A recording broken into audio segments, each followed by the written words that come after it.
નમસ્તે વિદ્યાર્થી મિત્રો. ચલો ધોરણ 12 ની વાત કરીએ છીએ, સ્ટાન્ડર્ડ 12. હવે ધોરણ 12 માં જો એમાં આપણે 1 થી 13 ચેપ્ટર ભણવાના છે. 12મા ધોરણમાં કુલ 13 ચેપ્ટર છે, બરાબર. એમાં જો વિકલન પણ આવશે, સંકલન પણ આવશે, સંભાવના પણ આવશે, બરાબર. કપડી સંબંધ અને વિધેયનો પણ આપણે ઉપયોગ કરીશું. તો એમાં અત્યારે આપણે ચેપ્ટર નંબર 4 ની વાત કરીએ છીએ, બરાબર. 12મા ધોરણમાં કુલ જો 1 થી 13 ચેપ્ટર છે, બરાબર. એમાં ચેપ્ટર નંબર 4 ની વાત કરીએ છીએ. ચેપ્ટર નંબર 4 છે નિશ્ચાયક.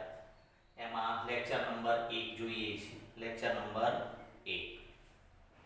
ચલો ચેપ્ટર નંબર 4 નિશ્ચાયક ની વાત કરીએ.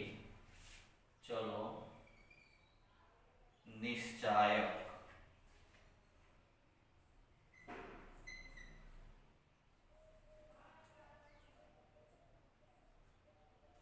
નિશ્ચાયકની વાત કરીએ છીએ. એને ઇંગ્લિશમાં કહેવાય ડિટરમિનન્ટ, બરાબર. એને ઇંગ્લિશમાં શું કહેવાય? ડિટરમિનન્ટ. DETRMINANT.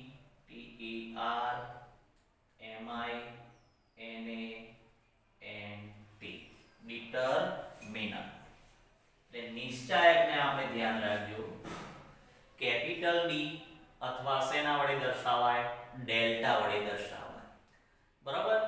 એને સંકેતમાં, બરાબર, નિશ્ચાયકની વાત કરું છું તો નિશ્ચાયકને સંકેતમાં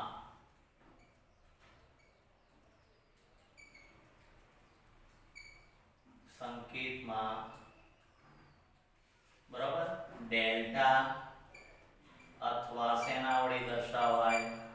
ડી વડે દર્શાવાય.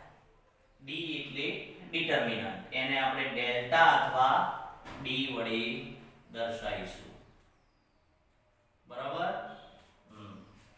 જો આપણે ચેપ્ટર નંબર 4 ની વાત કરીએ છીએ. ચેપ્ટર નંબર 4 નું નામ શું છે? નિશ્ચાયક.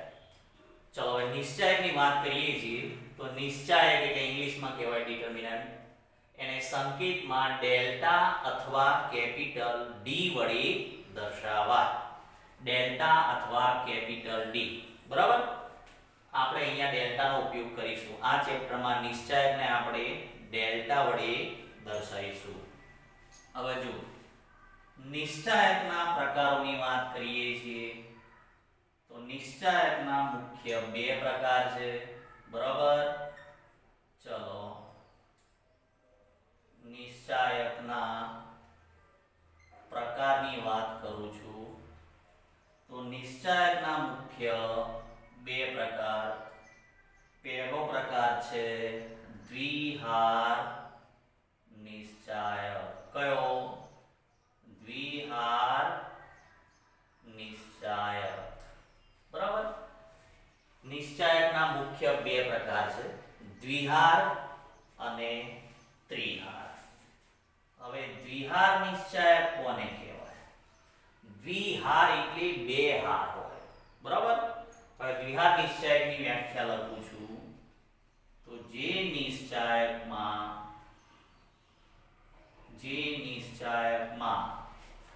2 હાર અને 2 સ્તંભ હોય. 2 હાર અને 2 સ્તંભ હોય તે નિશ્ચાયકને દ્વિહાર નિશ્ચાયક કહે છે.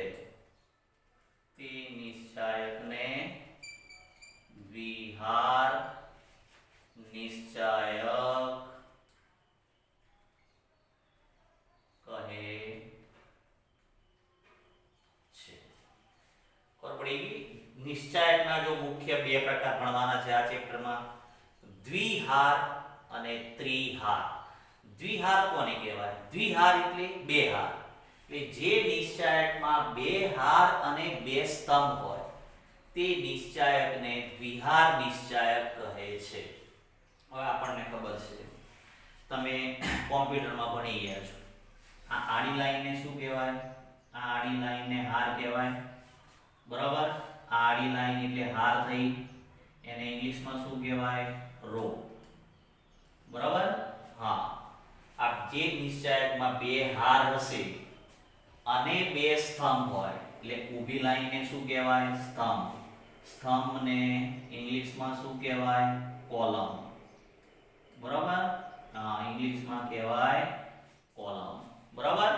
એટલે જે નિશ્ચાયકમાં બે હાર અને બે સ્તંભ હોય એ નિશ્ચાયકને દ્વિહાર નિશ્ચાયક કહે છે. પહેલા વાત કરીએ છીએ આપણે અત્યારે દ્વિહાર નિશ્ચાયકની વાત કરીએ છીએ. તો દ્વિહાર નિશ્ચાયક કોને કહેવાય? તો જે નિશ્ચાયકમાં બે હાર અને બે સ્તંભ હોય, બે હાર અને બે સ્તંભ હોય તે નિશ્ચાયકને દ્વિહાર નિશ્ચાયક કહે છે. હાર એટલે ખબર પડી ગઈ ને? હાર એટલે આડી લાઈન. હારને ઇંગ્લિશમાં શું કહેવાય? રો. અને સ્તંભ એટલે ઊભી લાઈન હોય એને શું કહેવાય? સ્તંભ. તમે કોમ્પ્યુટરમાં ભણો છો હાર એટલે, બરાબર, હાર એટલે રો કહેવાય અને સ્તંભ એટલે કોલમ કહેવાય. એટલે જે નિશ્ચાયકમાં બે હાર અને બે સ્તંભ હોય તે નિશ્ચાયકને દ્વિહાર નિશ્ચાયક કહે છે. ઓકે, દ્વિહાર નિશ્ચાયકની વાત કરી.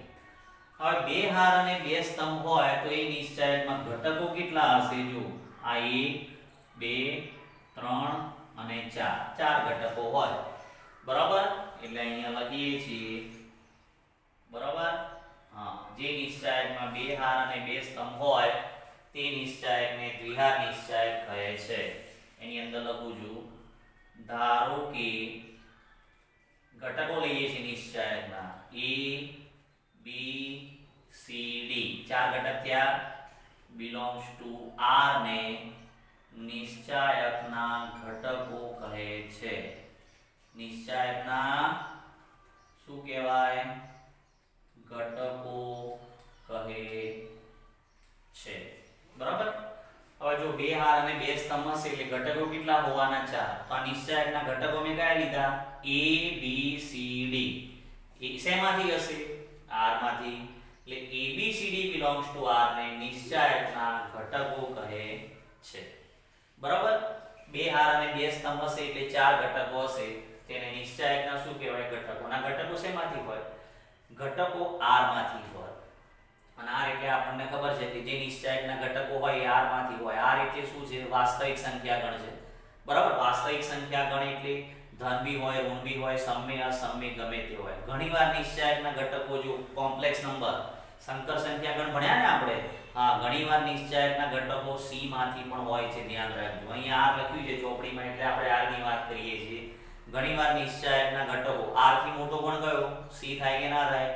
કોમ્પ્લેક્સ સંખ્યા ગણ થાય. સંકર સંખ્યા ગણ આપણે ભણી ગયા. એટલે ઘણીવાર નિશ્ચાયકના ઘટકો તમને I ના સ્વરૂપમાં બી આપેલા હોય. ધ્યાન રાખજો. બરાબર? સંકર સંખ્યા ગણમાં બી હોય. તો આ ABCD belongs to R ને નિશ્ચાયકના ઘટકો કહે છે. મારે નિશ્ચાયકને સંકેતમાં લખવું હોય તો આમ લખી શકાય. જો તેને સંકેતમાં આમ લખાય. બરાબર? તેને સંકેતમાં, મારે નિશ્ચાયકને સંકેતમાં લખવું હોય તો આમ લખાય. તેને સંકેતમાં ડેલ્ટા વડે દર્શાવાય. ડેલ્ટા બરાબર, ચલો નિશ્ચાયકના ઘટકો, નિશ્ચાયકને આમ લખાય. ધ્યાન રાખજો, આ બે લાઈનની વચ્ચે એના ઘટકો લખવાના. આ માનાંક નથી પણ આને વંચાઈશું નિશ્ચાયક. એના 4 ઘટકો કયા કયા? A B C D. આ નિશ્ચાયકના શું થઈ ગયા? ઘટકો. આ દ્વિહાર નિશ્ચાયક થઈ ગયો. જો આને કેમ દ્વિહાર નિશ્ચાયક કહેવાય? કારણ કે આમાં બે હાર છે. જો પહેલી હાર, બીજી હાર. આમાં બે સ્તંભ છે. જો પહેલો સ્તંભ અને બીજો સ્તંભ.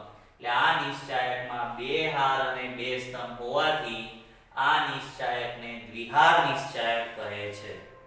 બરાબર? હવે દ્વિહાર નિશ્ચાયક હોય તો અંદર ઘટકો કેટલા હોય? જો A B C D, 4 ઘટકો આયા. નિશ્ચાયકને સંકેતમાં આ રીતે લખાય. ધ્યાન રાખજો. બરાબર? અને નિશ્ચાયકને સંકેતમાં શેના વડે દર્શાવાય? ડેલ્ટા અથવા D વડે દર્શાવાય.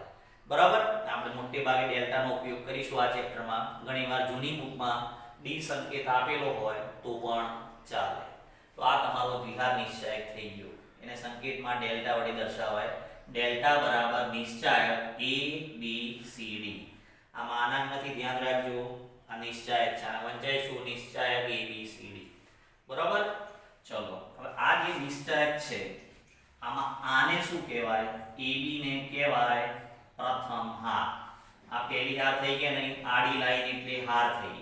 ઊભી લાઈનને શું કહેવાય? સ્તંભ. આ પહેલી હાર થઈ, આ બીજી હાર થઈ, આ પ્રથમ સ્તંભ થયો અને આ દ્વિતીય સ્તંભ થયો. ઓકે, બરાબર. એટલે અહીંયા લખું છું આ તમારી પ્રથમ હાર થઈ.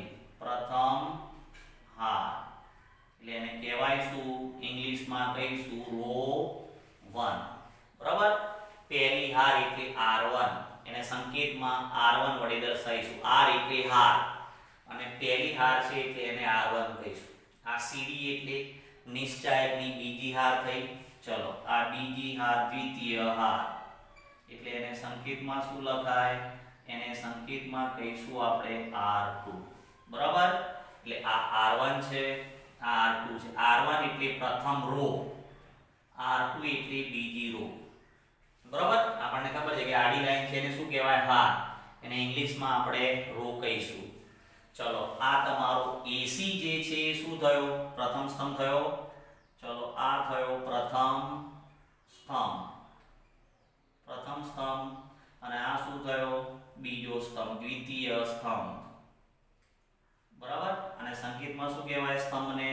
કોલમ 1 અને બીજા સ્તંભને શું કહીશું? કોલમ 2. બરાબર. જ્યારે આપણે આ સાબિત કરવાના દાખલા ચેપ્ટરમાં ભણીશું તો આપણે આ સંકેતોનો ઉપયોગ કરીશું. એટલે R1 શું છે ખબર પડવી જોઈએ. R1 એટલે પહેલી હાર. AB ને પહેલી હાર R1 કહેવાય, CD ને બીજી હાર R2 કહેવાય. R1 R2.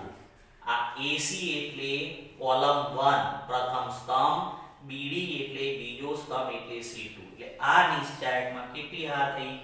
2 હાર અને 2 સ્તંભ હોવાથી આ નિશ્ચાયકને દ્વિહાર નિશ્ચાયક કહે છે. બરાબર. દ્વિહાર નિશ્ચાયકમાં ખબર પડી ગઈ.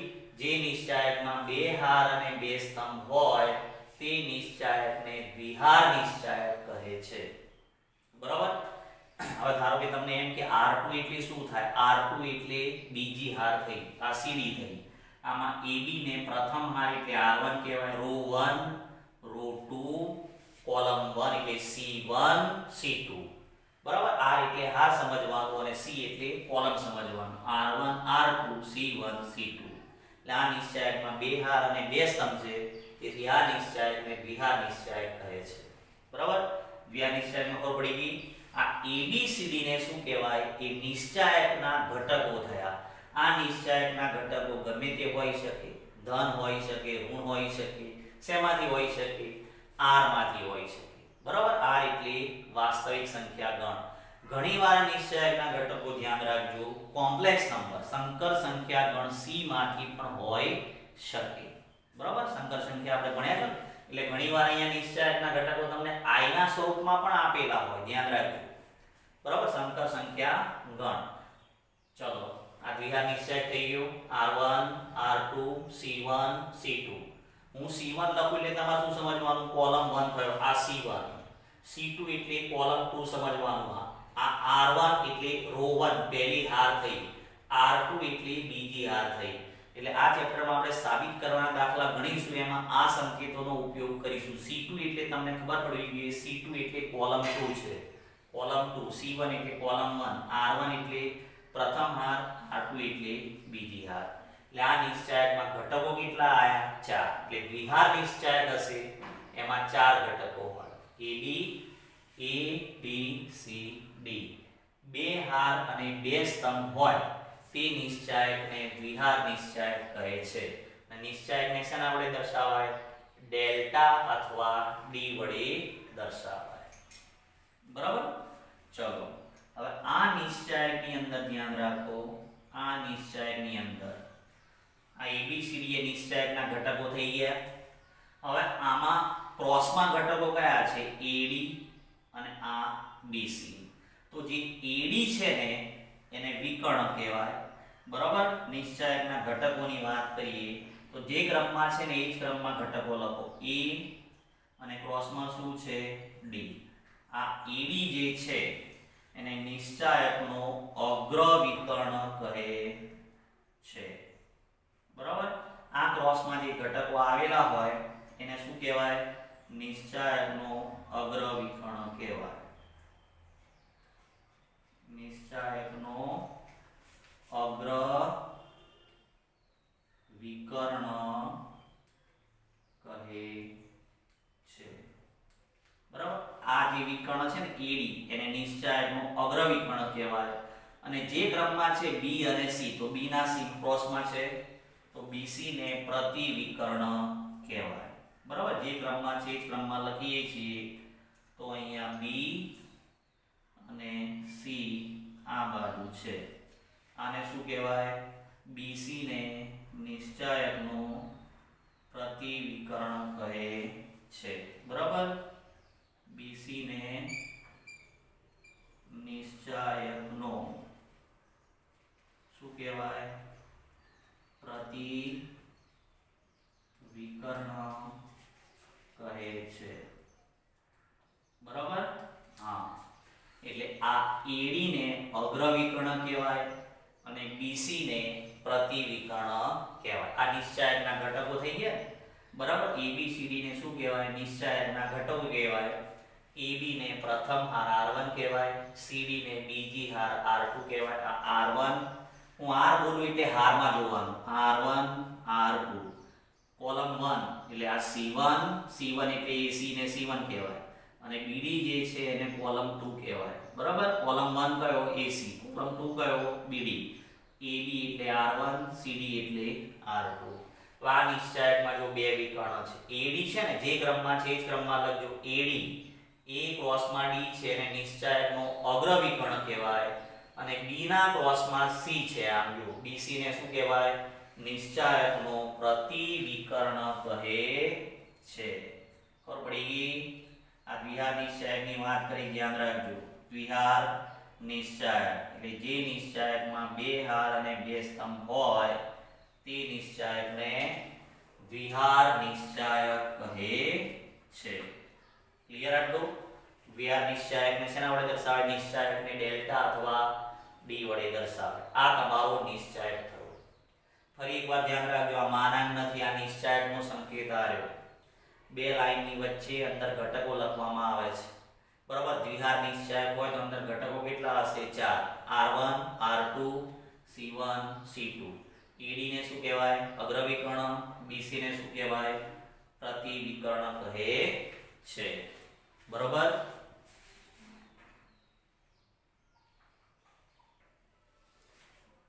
ચલો આ નિશ્ચાયક ડેલ્ટા વડે દર્શાવાય. હવે એક ઉદાહરણ લઈએ છીએ. જો ધારો કે ડેલ્ટા બરાબર એક નિશ્ચાયક લઉં છું 2 3 1 4. આ એક દ્વિહાર નિશ્ચાયક છે. જો આ નિશ્ચાયકના શું થઈ ગયા? ઘટકો થઈ ગયા. ઘટકો શેમાંથી હોય? R માંથી હોય શકે. એટલે આ દ્વિહાર નિશ્ચાયક થઈ ગયો. આ 2 3 ને શું કહેવાય? પહેલી હાર. એટલે અહીંયા ડાયરેક્ટ હું સંકેતમાં લખી દઉં છું. 2 3 ને સંકેતમાં કહેવાય R1. એટલે આ તમારી પહેલી હાર થઈ, રો 1 એટલે પહેલી હાર. 1 4 ને બીજી હાર કહેવાય એટલે R2. બરાબર, આ રો 1 આ રો 2. પહેલી હારના ઘટકો કયા છે? 2 3. બીજી હારના ઘટકો કયા છે? 1 4. ચલો 2 1 ને શું કહેવાય? આ 2 1 ને કહેવાય કોલમ 1 C1. કોલમ 1 C1 અને 3 4 ને શું કહેવાય?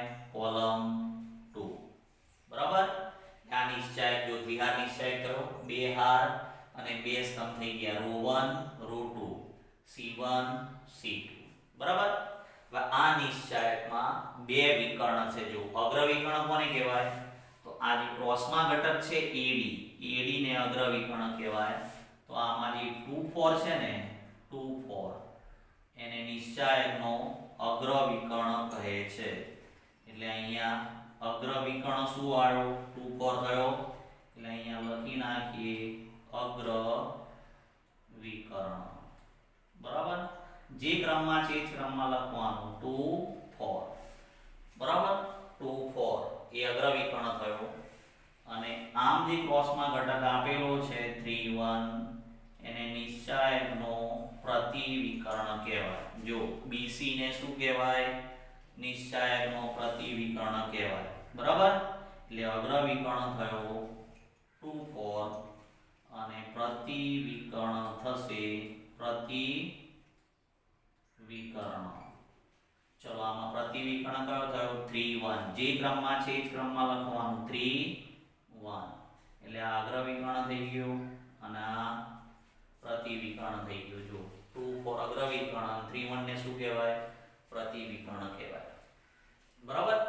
આ દ્વિહાર નિશ્ચાયકના ઘટકો થયા. ઘટકો ABCD belongs to શેમાંથી હોય? R માંથી હોય. ઓકે. આ 2/2 દ્વિહાર નિશ્ચાયકની વાત કરી. ચલો આ જે નિશ્ચાયક છે એનું મૂલ્ય કઈ રીતે શોધવાનું? મૂલ્ય અથવા શું કહેવાય? વિસ્તરણ.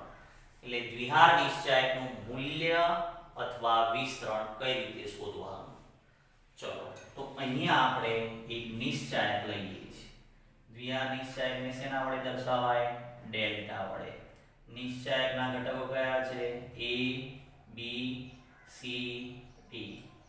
મારે આ નિશ્ચાયકનું મૂલ્ય શોધવું છે. આપણે કયો નિશ્ચાયક લીધો? આ દ્વિહાર નિશ્ચાયકની વાત કરું છું. હવે આનું વિસ્તરણ કઈ રીતે કરવાનું અથવા આનું મૂલ્ય કઈ રીતે શોધવાનું? બરાબર. તો આનું મૂલ્ય શોધવું હોય તો ધ્યાન રાખજો. ચલો a નો ગુણાકાર d સાથે કરો માઈનસ b નો ગુણાકાર c સાથે કરવાનો. એટલે ક્રોસ ગુણાકાર કરવાનો. તમે 10મા ધોરણમાં પેલું ક્રેમરનું સૂત્ર જોયું હતું ને? હા, એમાં છેદમાં ગુણાકાર કરતા હતા એ રીતે ગુણાકાર કરવાનો છે. અહીંયા જો તો આ દ્વિહાર નિશ્ચાયક જે છે આ એનું મૂલ્ય અથવા વિસ્તરણ કઈ રીતે કરવાનું? તો આનું મૂલ્ય ગુણાકાર આ રીતે કરવાનો. જો આનું વિસ્તરણ આ રીતે થશે. a નો ગુણાકાર d સાથે કરો એટલે ad માઈનસ વચ્ચે માઈનસ હો. આનો ગુણાકાર આની સાથે માઈનસ b નો ગુણાકાર c સાથે કરો એટલે bc. એટલે ad માઈનસ શું થયું? bc. આ દ્વિહાર નિશ્ચાયકનું મૂલ્ય આ રીતે શોધવાનું. ad વચ્ચે નિયમ પ્રમાણે માઈનસ bc. તો ad શું છે? ad એ શું છે? અગ્રવિકર્ણ થઈ ગયું અને bc શું છે?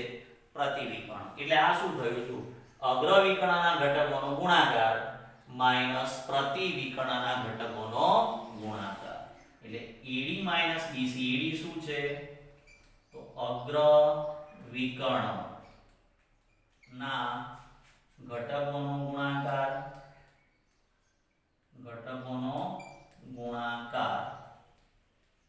માઈનસ પ્રતિવિકર્ણના ઘટકોનો ગુણાકાર.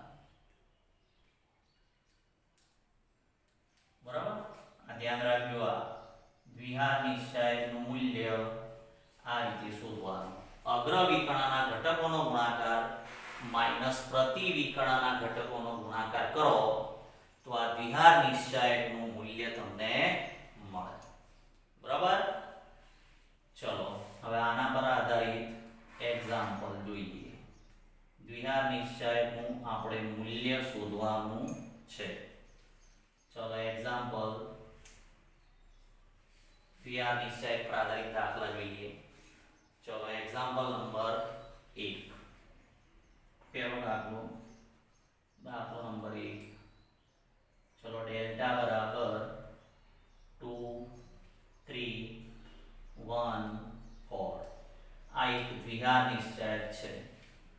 મારે આનું મૂલ્ય શોધવું છે. આ કયા નિશ્ચાયકની વાત કરું છું? અત્યારે હું દ્વિહાર નિશ્ચાયકની વાત કરું છું. આનું વિસ્તરણ કરો અથવા મૂલ્ય શોધવા કે તો ચલો પહેલા અગ્રવિકર્ણના ઘટકોનો ગુણાકાર કરવાનો. જો 2 નો ગુણાકાર 4 સાથે વચ્ચે માઈનસ 3 નો ગુણાકાર 1 સાથે. તે અગ્રવિકર્ણના ઘટકોનો ગુણાકાર કરો તો 2 નો ગુણાકાર 4 સાથે માઈનસ 3 નો ગુણાકાર 1 સાથે. એટલે કેટલા આયા અહીંયા? 4 દુ 8 માઈનસ 3. આન્સર કેટલો આવ્યો? 5. બરાબર. ડાયરેક્ટ જો 4 દુ 8 માઈનસ 3 એકા 3. એટલે આનો આન્સર આવ્યો 5. ચલો એક્ઝામ્પલ નંબર 2 જોઈએ. ડેલ્ટા બરાબર દ્વિહાર નિશ્ચાયકની વાત કરું છું 3 2 1 4. ઓકે. ચલો આનો ગુણાકાર કરીએ. આ નિશ્ચાયકના જે ઘટકો છે ને એ ગમે તે હોઈ શકે. જો r માંથી હોઈ શકે. આપણે અહીંયા શું લખીએ? આ જે નિશ્ચાયકના ઘટકો છે ABCD belongs to R. બરાબર, ગમે તે હોઈ શકે, સમય, અસમય, ધન, ઋણ, પૂર્ણાંક, અપૂર્ણાંક અને ઘણીવાર સંકર સંખ્યા પણ હોઈ શકે. અહીંયા બિલોંગ્સ ટુ આર ભલે લખ્યું છે પણ ઘણીવાર આ નિશ્ચાયકના ઘટકો કોમ્પ્લેક્સ નંબર સી માંથી પણ હોય. હવે આનું મૂલ્ય શોધવાનું છે તો અગ્ર વિકર્ણના ઘટકોનો ગુણાકાર કરો. જો 3 નો ગુણાકાર કોની સાથે? -4 સાથે. બરાબર, એટલે આમ લખું છું, જો 3 નો ગુણાકાર -4 સાથે 3, ચલો 3 નો ગુણાકાર કોની સાથે? -4 સાથે, માઈનસ -2 નો ગુણાકાર કોની સાથે? 1 સાથે. બરાબર, અગ્ર વિકર્ણના ઘટકોનો ગુણાકાર વચ્ચે માઈનસ પ્રતિ વિકર્ણના ઘટકોનો ગુણાકાર. તો આ શું આવ્યું? -12 થયા, -12 માઈનસ માઈનસ પ્લસ થઈ જાય, 2 કા 2, -12 માંથી 2 ગયા તો -10. તો આનો જવાબ શું આવ્યો? -10. એટલે ડાયરેક્ટ વિચારો, જો પહેલા આનો ગુણાકાર કરો, જે ચિહ્ન આવે લખવાનું. -12 થયા. હવે આનો ગુણાકાર કરો, ચિહ્ન બદલાઈ જાય કારણ કે વચ્ચે શું છે? માઈનસ. એટલે -12 માઈનસ માઈનસ પ્લસ 2, -12 વત્તા 2 કેટલા થયા? -10. એના પછી ત્રીજો દાખલો જોઈએ. ડેલ્ટા બરાબર -3 -2 -1 -3. બરાબર, ચલો આનું મૂલ્ય શોધીએ. તો ડાયરેક્ટ અગ્ર વિકર્ણના ઘટકોનો ગુણાકાર કરો તો માઈનસ માઈનસ શું થઈ જાય? પ્લસ. 3 × 3 9 થયા, 9. અને આનો ગુણાકાર કરો, જો વચ્ચે શું હોય? માઈનસ. અને આનો ગુણાકાર કરો તો 2 કા 2, માઈનસ માઈનસ પ્લસ થઈ જાય ને? હા, પહેલા આનો ગુણાકાર કરવાનો, જે ચિહ્ન આવે લખવાનું. આનો ગુણાકાર કરો, ચિહ્ન માઈનસ આવે, માઈનસ માઈનસ પ્લસ, પણ વચ્ચે શું હોય? માઈનસ. એટલે જો ગુણાકાર આમ લખી શકાય. ચલો -3 નો ગુણાકાર કોની સાથે? -3 સાથે, માઈનસ -2 નો ગુણાકાર કોની સાથે? -1 સાથે. એટલે અહીં શું આવ્યું? આ 3 × 3 9 થયા, 9. અને આ માઈનસ માઈનસ પ્લસ, પણ વચ્ચે શું છે? માઈનસ. 9 માંથી 2 ગયા, જવાબ શું આવ્યો? 7. ખબર પડી? અગ્ર વિકર્ણના ઘટકોનો ગુણાકાર માઈનસ પ્રતિ વિકર્ણના ઘટકોનો ગુણાકાર. એટલે દ્વિઘાત નિશ્ચાયકનું મૂલ્ય તમારે આ રીતે શોધવાનું. બરાબર, હવે ડાયરેક્ટ વિચારીએ. જો આ ડેલ્ટા છે, ધારો કે ડેલ્ટા બરાબર -5 -2 3 -4. આ દ્વિઘાત નિશ્ચાયક કયો? હવે આનું મૂલ્ય શોધીએ. જો તો ડાયરેક્ટ ગુણાકાર કરો. હવે આનો ગુણાકાર આની સાથે, એટલે માઈનસ માઈનસ પ્લસ થઈ ગયા, 5 ચોક 20 થયા. વચ્ચે શું હોય? 5 ચોક 20, વચ્ચે માઈનસ હોય. આનો ગુણાકાર આની સાથે કરો તો 3 દુ -6, પણ વચ્ચે માઈનસ હોય એટલે માઈનસ માઈનસ પ્લસ છે. એટલે 20 ને 6 શું થઈ ગયું? 26. આ જવાબ. જો આ માઈનસ હોય ને, જો આ ગુણાકાર ડાયરેક્ટ કરો, 3 × 3 9 થયા. વચ્ચે માઈનસ હોય એટલે માઈનસ માઈનસ પ્લસ, પણ વચ્ચે શું હોય? માઈનસ, એટલે માઈનસ રહે. આ 5 ચોક 20, વચ્ચે માઈનસ હોય એટલે માઈનસ માઈનસ શું થઈ જશે? પ્લસ. 3 દુ 6.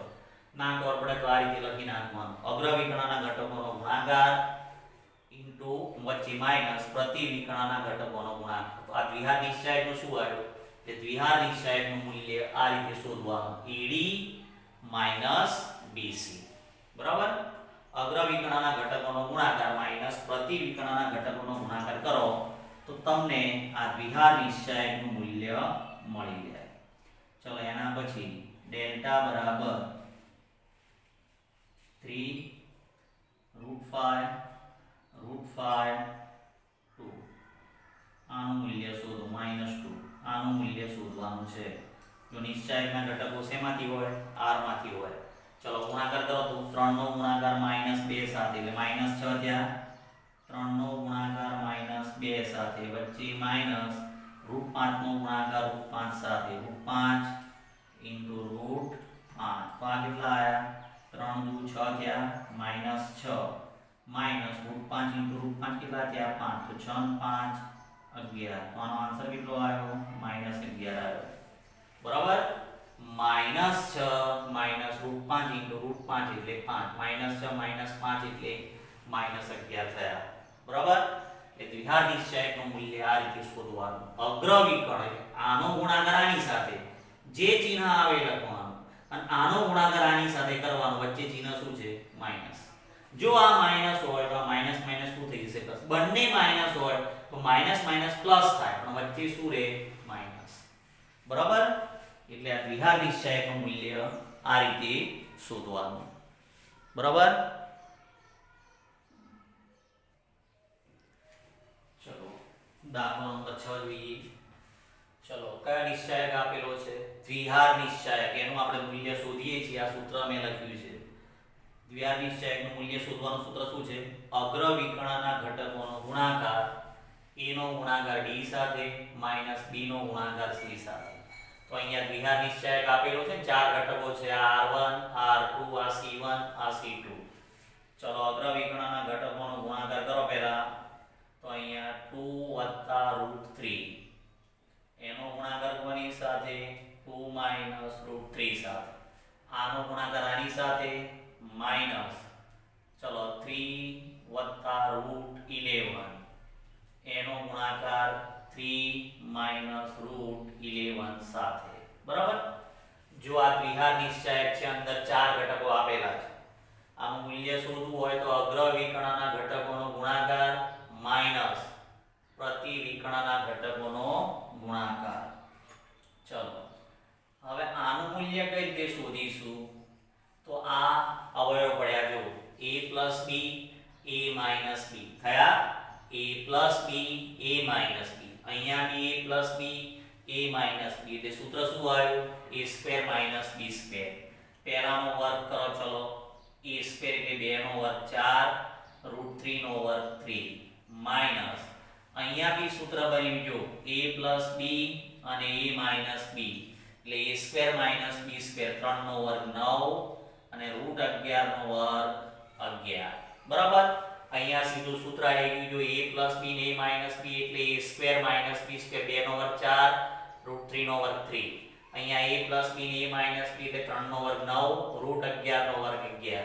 હવે આનું સાદુરૂપ આપી દો. જો 4 માંથી 3 ગયા તો 1 અને 9 માંથી 11 ગયા તો -2 થયા. તો આ શું આવ્યું? 1 - +2. તો આનું મૂલ્ય કેટલું આવ્યું? 3. આ દ્વિહાર નિશ્ચાયકનું મૂલ્ય આવ્યું 3 આવ્યું. જો એટલે આ રીતના દાખલામાં જો સૂત્ર બને છે તો અહીંયા સૂત્ર બનાવી દો.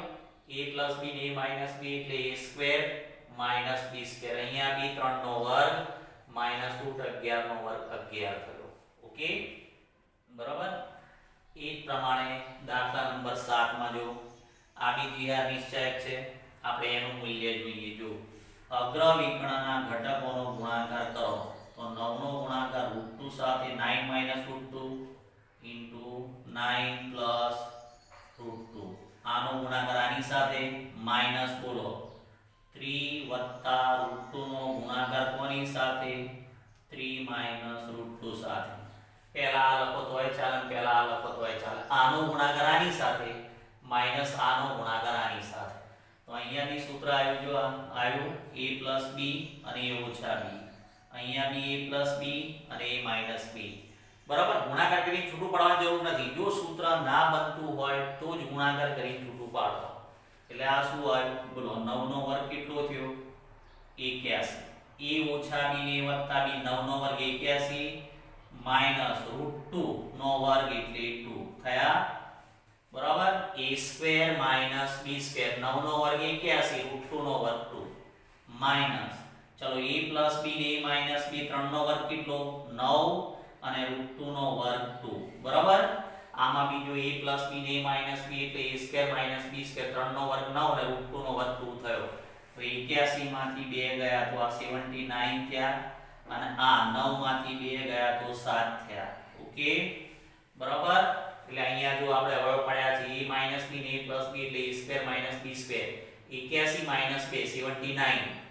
9 માંથી 2 ગયા તો 7. તો આનો જવાબ કેટલો આવશે? 73. આનો આન્સર આવ્યો 73. બરાબર?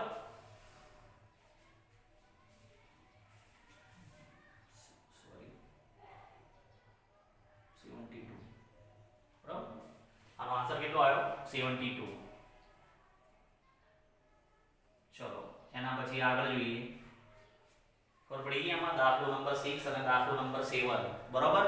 ચલો એના પછી દાખલો નંબર 8 જોઈએ. દાખલો નંબર 8. ચલો ધારો કે અંદર સંકર સંખ્યા આપેલી છે જો a + bi c - bi. અહીંયા c + bi અને અહીંયા આપેલું છે a - bi. આના બરાબર ખાલી જગ્યા મૂલ્ય શોધો. એટલે ઘણીવાર આ નિશ્ચાયકના ઘટકો જો સંકર સંખ્યામાં બી હોય કોમ્પ્લેક્સ નંબરમાં. અહીંયા આપણે થિયરીમાં શું લખાયું છે કે abc ના ઘટકો r માંથી હોય પણ c માંથી બી હોઈ શકે. ધ્યાન રાખજો બરાબર. i શું છે બરાબર ઇમેજનરી પાર્ટ લખતા ને આપણે કોમ્પ્લેક્સ નંબર એમાં સંકર સંખ્યામાં i² નું મૂલ્ય શું સમજવાનું. આમાં ખાસ ધ્યાન રાખજો સંકર સંખ્યા જે હશે એમાં i² નું મૂલ્ય શું થાય -1. કોમ્પ્લેક્સ નંબર સંકર સંખ્યામાં આપણે ભણ્યા છે આમાં ખાલી i² નું મૂલ્ય -1 યાદ રાખવાનું. ચલો આ કયો નિશ્ચયક થયો આ દ્વિઘાત નિશ્ચયક થયો. ચલો હવે આનું મૂલ્ય શોધીએ. જો અગ્ર વિકર્ણના ઘટકોનો ગુણાકાર કરો એટલે a + bi નો ગુણાકાર કોની સાથે a - bi સાથે. અગ્ર વિકર્ણના ઘટકોનો ગુણાકાર માઈનસ પ્રતિ વિકર્ણના ઘટકોનો ગુણાકાર કરો. c + di નો ગુણાકાર કોની સાથે c - di સાથે. અગ્ર વિકર્ણના ઘટકોનો ગુણાકાર માઈનસ પ્રતિ વિકર્ણના ઘટકોનો ગુણાકાર. તો અહીંયા શું આવ્યું તો અહીંયા જો અવયવ પડ્યા બરાબર a + b ને a - b એટલે a² - b² એટલે આમ લખો જો પહેલાનો વર્ગ માઈનસ બીજાનો વર્ગ. બીજું એટલે શું છે bi નો વર્ગ બરાબર. a² - bi નો વર્ગ a² - b² માઈનસ. ચલો અહીંયા બી અવયવ પડ્યા a + b અને a - b એટલે a² - b² એટલે શું થયું આ c નો વર્ગ માઈનસ કોનો વર્ગ di નો વર્ગ. ક્લિયર ખબર પડી ગઈ બરાબર. આમાં બી અવયવ પડે છે જો a + b ને a - b એટલે પહેલાનો વર્ગ માઈનસ બીજું પદ કયું છે bi નો વર્ગ. આમાં a + b ને a - b એટલે c નો વર્ગ માઈનસ di નો વર્ગ. એટલે આ છૂટું પાડો શું આવશે બોલો a² માઈનસ bi નો વર્ગ એટલે બંનેને વર્ગ આપો તો b² i² થાય b² i² માઈનસ. ચલો અહીંયા શું થયું આ c² અને di નો વર્ગ એટલે શું થયું d² i². બંનેને વર્ગ આપજો d² i² આ d² i².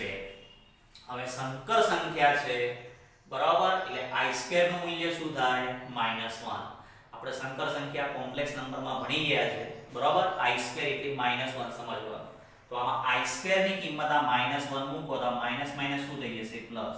એટલે અહીંયા શું થઈ ગયું a² i² ની કિંમત -1 મૂકો તો આ a² + b² થઈ ગયું માઈનસ આ c² i² એટલે -1 મૂકો તો -1 આની સાથે ગુણાય એટલે માઈનસ માઈનસ શું થઈ ગયું પ્લસ d² બરાબર. તો છેલ્લો આન્સર શું આવ્યો આનો માઈનસ અંદર ઉમેરવાનો આન્સર શું આવશે a² + b² - c² - d². આનો આન્સર આવી ગયો. i² નું મૂલ્ય -1 સમજજો. આ -1 આની સાથે ગુણાય એટલે પ્લસ થઈ ગયા. આ i² એટલે -1 આની સાથે ગુણાશે એટલે પ્લસ થઈ ગયા. a² + b² - c² - d². આ તમારો આન્સર આવ્યો. ખબર પડી ગઈ આનો આન્સર.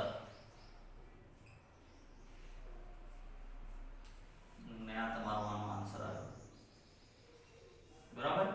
એટલે દાખલો સંકર સંખ્યામાં બી હોઈ શકે બરાબર. સંકર સંખ્યામાં યાદ રાખવાનું કે i² નું મૂલ્ય શું થાય -1 થાય બરાબર. આપણે 11મા ધોરણમાં ચેપ્ટર નંબર 5 ભણ્યા છે કોમ્પ્લેક્સ નંબર.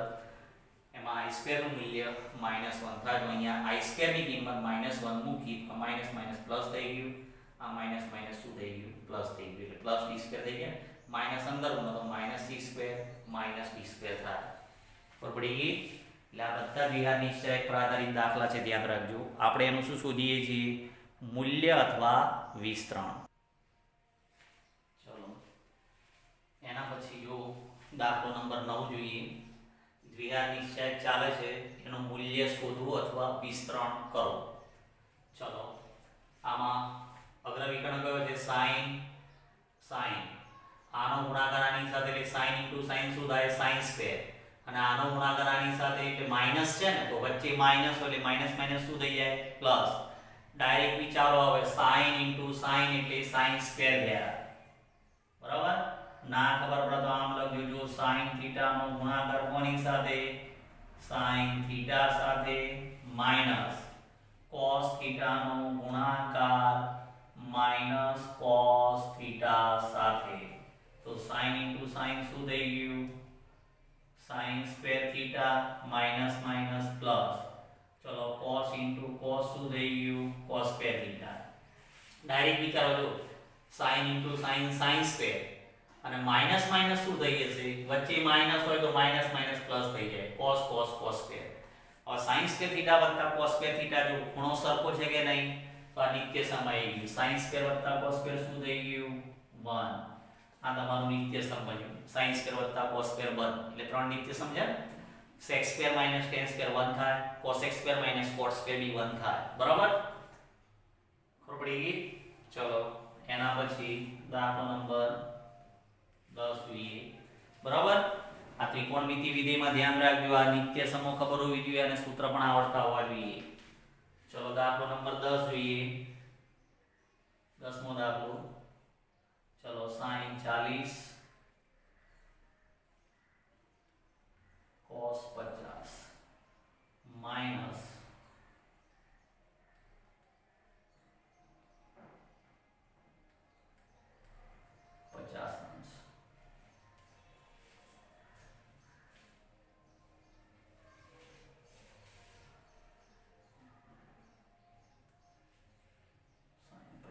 चलो से आનું મૂલ્ય શોધો બરાબર દાખલો નંબર 10 જોઈએ છે ચલો અગ્રવિકર્ણના ઘટકોનો ગુણાકાર કરો તો sin 40 નો ગુણાકાર કોની સાથે cos 50 સાથે બરાબર અંશમાં આપેલું છે જો sin 40 નો ગુણાકાર cos 50 સાથે sin 40 * કેટલા cos 50 माइनस बोलो cos 40 નો ગુણાકાર કોની સાથે માઈનસ sin 50 સાથે ઓકે અગ્રવિકર્ણના ઘટકોનો ગુણાકાર sin 40 cos 50 minus cos 40 minus sin 50 તો આ માઈનસ છે તો માઈનસ માઈનસ શું થઈ જાય પ્લસ ડાયરેક્ટ વિચારવાનું જો sin 40 * cos 50 વચ્ચે માઈનસ હોય તો માઈનસ માઈનસ શું થઈ જાય પ્લસ એટલે અહીંયા આવું થયું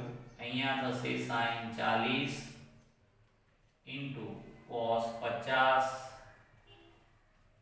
પ્લસ ચલો cos 40 * sin 50 આ માઈનસ માઈનસ શું થઈ ગયું પ્લસ ચલો હવે જો આ સૂત્ર આવી ગયું જો તમારું સૂત્ર નંબર 1 ત્રિકોણમિતિનું ત્રિકોણમિતિ આવડતું હોવું જોઈએ સૂત્ર શું છે તમારી પાસે સૂત્ર આવું છે sin આલ્ફા વત્તા બીટા નું સૂત્ર યાદ છે ચલો sin આલ્ફા વત્તા બીટા નું સૂત્ર શું હતું sin alpha * cos beta plus cos alpha * sin beta sin જોડે cos cos જોડે sin બરાબર પ્લસ હોય તો sin માં શું આવે plus sin alpha cos beta વત્તા cos alpha sin beta થયું જો sin alpha cos beta વત્તા cos alpha sin beta sin cos cos sin તો આ કોણ સૂત્ર આવ્યું sin alpha વત્તા beta નું સૂત્ર આવ્યું એટલે આ sin alpha કેટલા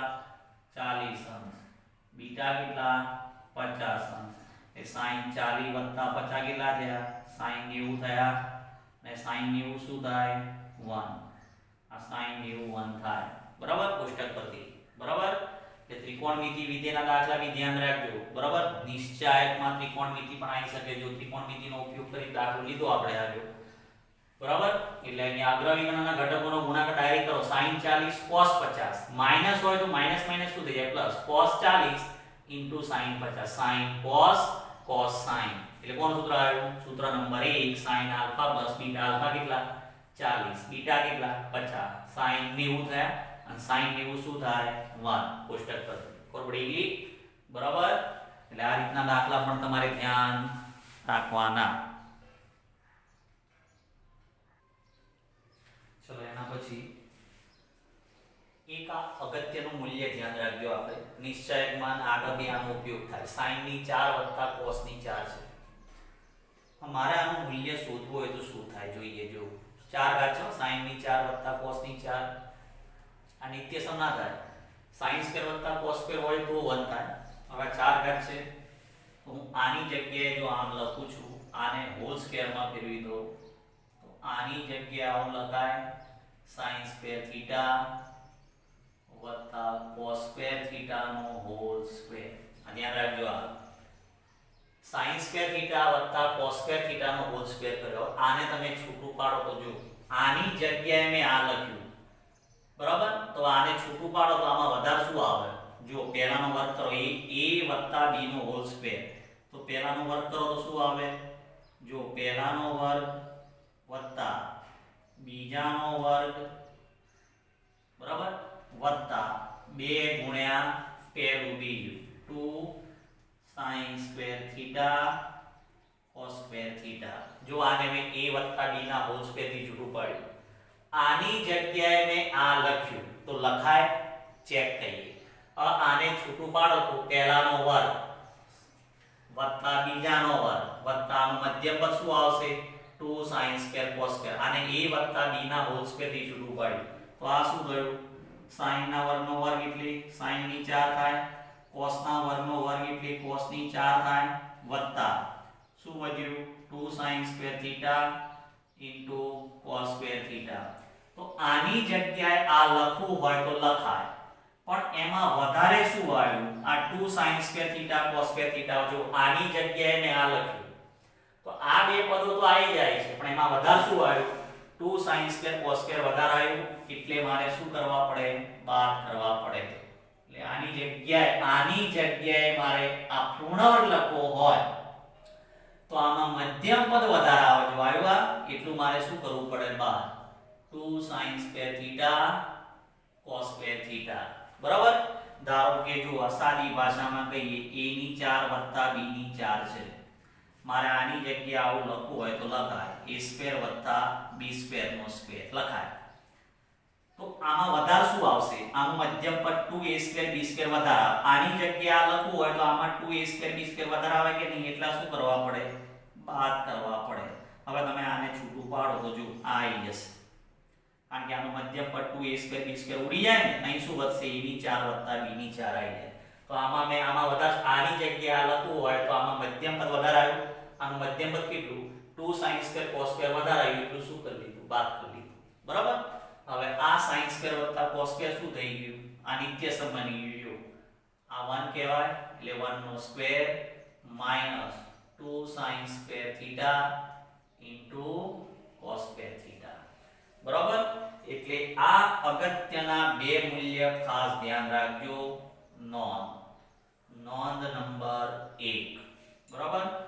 પહેલી નોંધ છે, ચલો, sin ની 4 વત્તા cos ની 4.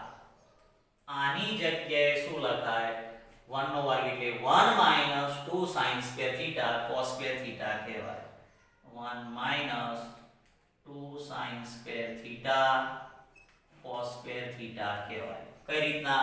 આ આપણે ધ્યાન રાખજો, 11 માં ભણી ગયા છે. આની જગ્યાએ લખી શકાય. 4 ઘાતને મેં શું કર્યું? એને પૂર્ણ વર્ગ બનાવ્યો, વર્ગનો વર્ગ કર્યો. આની જગ્યાએ આ લખવું હોય તો આને છૂટું પાડો. આમાં મધ્યમ પદ વધારે આવશે. જો એટલું મેં શું કરી લીધું? આમાં આને છૂટું પાડો તો આટલું આવ્યું. 2 sin² cos² વધારે આવે એટલા બાદ કર્યા. હવે તમે આખાને છૂટું પાડો ને તો આ આવશે. જો 2 sin² cos² 2 sin² ઉડી જશે એટલે વધશે શું? sin ની 4 + cos ની 4 વધી ગયા. બરાબર. એટલે sin ની 4 + cos ની 4 નું મૂલ્ય શું થાય? 1 - 2 sin² cos². આ 1 થઈ ગયું. ચલો એ જ પ્રમાણે ધ્યાન રાખજો. નંબર 2, sin ની 6 θ વત્તા cos ની 6 θ નું મૂલ્ય ડાયરેક્ટ યાદ રાખજો. sin ની 6 વત્તા cos ની 6 નું મૂલ્ય છે 1 - 3 sin² θ cos² θ. આ બે અગત્યના પરિણામ ખાસ ધ્યાન રાખજો. 4 ઘાત હોય તો 2 રીતના સોલ્વ કરવાનું બરાબર વર્ગ બનાવીને ઉપર ક્યુબ કરી નાખો એટલે 6 ઘાત આવી જાય પછી a + b ના હોલ ક્યુબ થી છૂટું પાડો આ રીતના ગોઠવી દો આમાં વધારે શું આવશે 3 sin સ્ક્વેર cos સ્ક્વેર વધારે આવશે એટલે શું કર્યા બાદ કર્યા એટલે sin ની 4 + cos ની 4 નું મૂલ્ય ખાસ ધ્યાન રાખજો sin ની 4 + cos ની 4 sin ની 6 + cos ની 6 આ બે મૂલ્ય ખાસ ધ્યાન રાખજો બરાબર આનો ઉપયોગ આવશે અંદર બરાબર આ બે અગત્યના પરિણામ ક્લિયર બરાબર sin ની 4 + cos ની 4 અને sin ની 6 + cos ની 6 નું મૂલ્ય ઓકે બરાબર હા sin ની 4 + cos ની 4 એટલે 1 - 2 sin square cos square sin ની 6 + cos ની 6 એટલે 1 - 3 sin square cos square clear આ નિશ્ચયકમાં ધારો કે આપણે સાદું રૂપ આપીએ ઘણી જગ્યાએ આવે તો ડાયરેક્ટ તમે આની જગ્યાએ લખી શકો sin ની 6 + cos ની 6 એટલે સીધું આનું મૂલ્ય આ તમે લખી શકો કોબડી બરાબર એટલે આ બે અગત્યના પરિણામ ખાસ ધ્યાન રાખજો ચલો એના પછી જો દાખલો નંબર 11 જોઈએ દ્વિઆર નિશ્ચયક છે જો આનું વિસ્તરણ અથવા મૂલ્ય શોધો તો અગ્ર વિકર્ણના ઘટકોનો ગુણાકાર કરો તો sin સ્ક્વેર * sin સ્ક્વેર થાય ચલો અગ્ર વિકર્ણના ઘટકોનો ગુણાકાર ડાયરેક્ટ આવતો ડાયરેક્ટ લખી દેવાનો sin square * sin square minus ચલો આનો ગુણાકાર આની સાથે એટલે cos સ્ક્વેર ઇન્ટુ શું થઈ જાય માઈનસ cos સ્ક્વેર બરાબર હવે ડાયરેક્ટ વિચારો તો sin સ્ક્વેર * sin સ્ક્વેર નું થઈ ગયું sin ની 4 થઈ ગઈ sin ની 4 ઘાત થઈ બરાબર sin square * sin square sin ની 4 આ cos square * cos square minus minus શું થઈ જાય પ્લસ cos ની 4 થઈ બરાબર આ માઈનસ માઈનસ પ્લસ cos ની 4 એટલે આનો જવાબ આવ્યો sin ની 4 + cos ની 4 તો ઘણીવાર આ જવાબ નહીં આપેલો હોય વિકલ્પમાં તો sin ની 4 + cos ની 4 બરાબર શું લખાય 1 - 2 sin સ્ક્વેર * cos સ્ક્વેર યાદ રાખો શું થશે 1 - 2 sin square theta * cos square theta બરાબર sin ની 4 + cos ની 4 બરાબર 1 - 2 sin સ્ક્વેર * cos સ્ક્વેર કરી નાખી બરાબર હવે જો ઘણીવાર આ જવાબ નહીં હોય તો અહીંયા છે ને સૂત્ર બનાવવાનું છે ત્રિકોણમિતિ વિધેયનું વિકલ્પમાં આ જવાબ ના આપેલો હોય તો અહીંયા sin સ્ક્વેર * cos સ્ક્વેર છે વર્ગ છે તો સૂત્ર બનાવવું હોય તો આગળ 4 જોઈએ આપણે ગુણિતમાં ભણ્યા છે ધોરણ 11 માં અહીંયા સૂત્ર બનાવવું હોય તો આગળ 4 જોઈએ જો sin * cos હોય તો આગળ 2 જોઈએ sin સ્ક્વેર * cos સ્ક્વેર હોય તો આગળ 4 જોઈએ આગળ 4 જોઈએ બે આપેલા છે તો 4 લાવવા હોય તો 2 વડે ભાગી દો એટલે આ 1 - 1/2 વડે ભાગ્યા તો 2 વડે ગુણો અંદર કેટલા થાય 4 એટલે 4 sin square theta * cos square theta સૂત્ર બનાવવા માટે ધ્યાન રાખજો જો sin થીટા * cos થીટા હોય તો આગળ 2 જોઈએ તો સૂત્ર બની જાય જો અહીં વર્ગ હોય તો આગળ 2 નો વર્ગ એટલે 4 જોઈએ તો અહીંયા વર્ગ છે આગળ 4 જોઈએ 2 તો છે 2 વડે ભાગ્યા 2 વડે ગુણ્યા હવે 2 આ 4 sin સ્ક્વેર cos સ્ક્વેર એટલે કોનો વર્ગ આવી ગયો આ 2 sin theta * cos theta whole square બનાવવા માટે આગળ 4 જોઈએ એટલે આ કોનો પૂર્ણાંક કહેવાય તો જો 1 - 1/2 આ કોનો વર્ગ કહેવાય 2 sin થીટા * cos થીટા નો હોલ સ્ક્વેર કહેવાય આને મેં પૂર્ણ વર્ગ લખી નાખ્યો 2 sin થીટા * cos થીટા નો હોલ સ્ક્વેર તો આ તમારું સૂત્ર આવી ગયું કોનું સૂત્ર આવી ગયું સૂત્ર નંબર પહેલું ગુણિતનું પહેલું સૂત્ર 2 sin થીટા * cos થીટા એટલે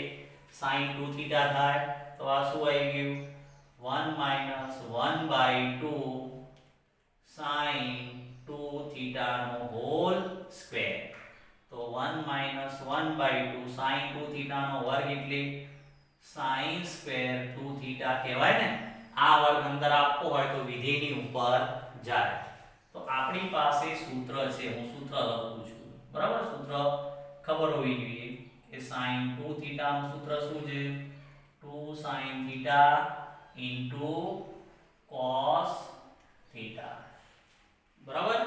એટલે અહીંયા સૂત્ર બનાવવું હોય ને આગળ 4 જોઈએ. જો વર્ગ હોય તો આગળ 4 જોઈએ. 4 લાવવા માટે શું કરી મેં 2 તો છે 2 વડે ભાગી અને 2 વડે ગુણ્યા એટલે 4 થઈ ગયા. આ પૂર્ણ વર્ગ આવી ગયો.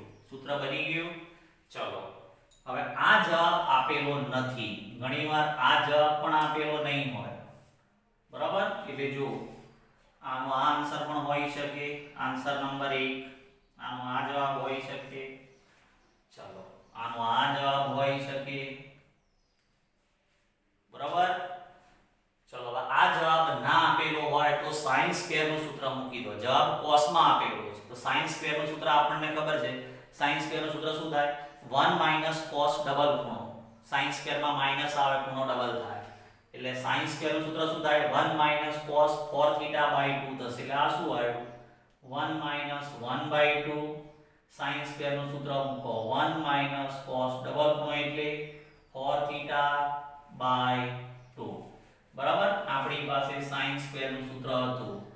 sin સ્ક્વેર થીટા નું સૂત્ર શું હતું 1 cos ડબલ ખૂણો / 2. sin સ્ક્વેર માં માઈનસ અને cos સ્ક્વેર નું સૂત્ર શું હતું 1 cos ડબલ ખૂણો / 2. બરાબર. આ આપણે ગુણિતમાં ભણી ગયા છે. sin સ્ક્વેર અને cos સ્ક્વેર ના સૂત્ર ભણી ગયા. બરાબર. નિત્યસમ મૂકો તો સામે વર્ગ આવે પણ આપણે વર્ગ લાવવાનો નથી. તે 2θ નું શું થયું 4θ/2. બરાબર. બસ હવે આને છૂટું પાડો શું આવ્યું 1 માઈનસ 12 કેટલા થશે 2 * 2 4 1 1/4.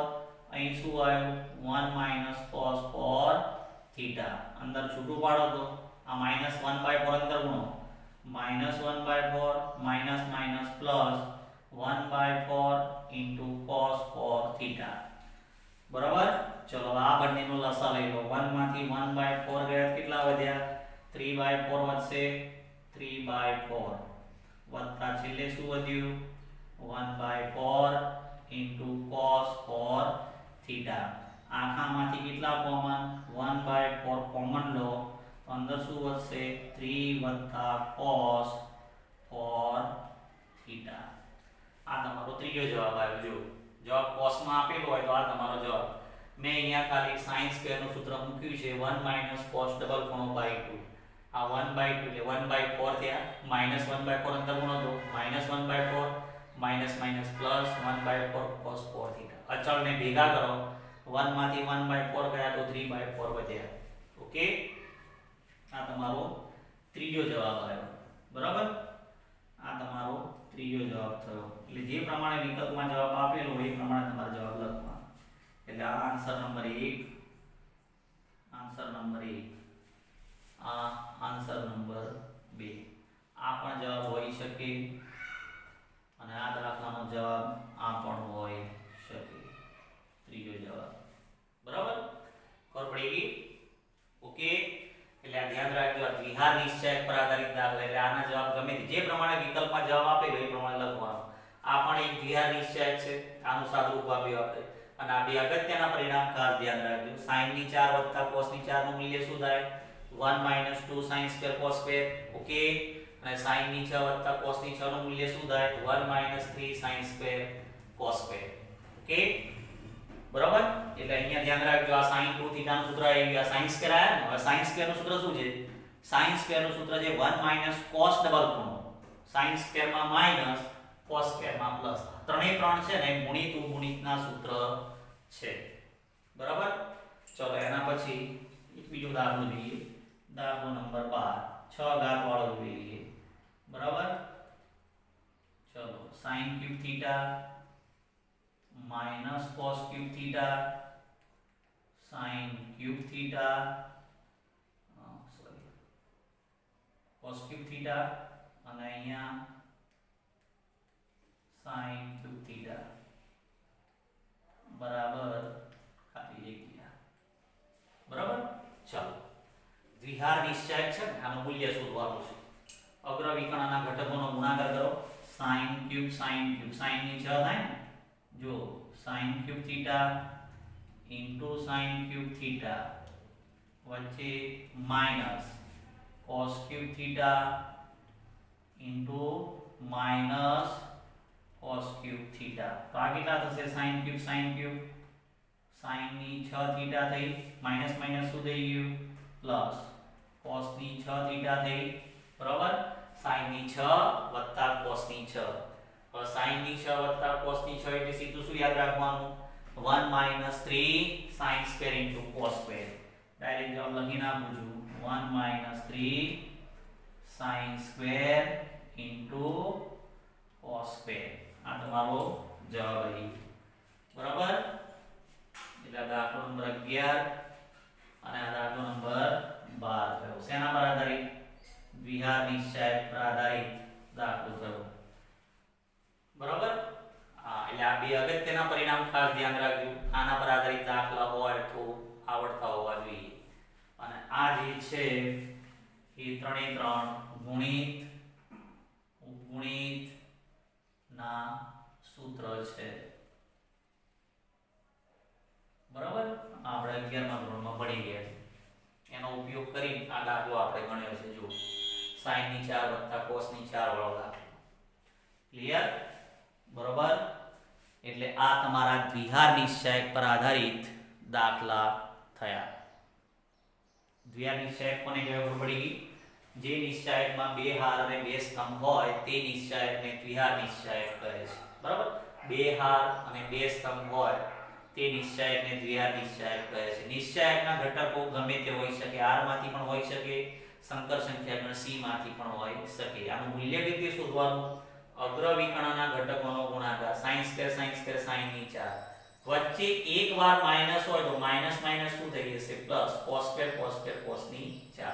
જો આ માઈનસ ને આ માઈનસ હોય તો માઈનસ માઈનસ પ્લસ પણ વચ્ચે શું રહે માઈનસ રહે. બરાબર પડી ગઈ ઓકે.